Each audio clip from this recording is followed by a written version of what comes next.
म्हणतात लक्ष्मणा,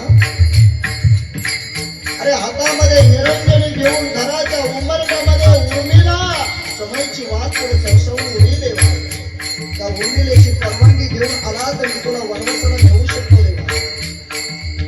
प्रभू म्हणतात लक्ष्मणजी, एकट्या भरताला या राज्य कारभाराची गादी चालवणं सोपं नाही देवा. मी सांगतो तू इथंच थांब.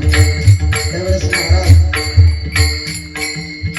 लक्ष्मणजी भैया म्हणतात, कृष्ण माझी माता कृष्ण माझा पिता, बहिणी बंधू तुला कृष्ण माझा, तूच माझी माता आहे, तूच माझा पिता आहे, तूच माझं सर्वस्व काही असताना तेव्हा मी तुमच्याबरोबर वनवासाला निघाणार. वा, वनवासाला निघाले प्रभू. अख्खी अयोध्या रडायला लागली तेव्हा प्रत्येक माणसाच्या नेत्रामधून महाराज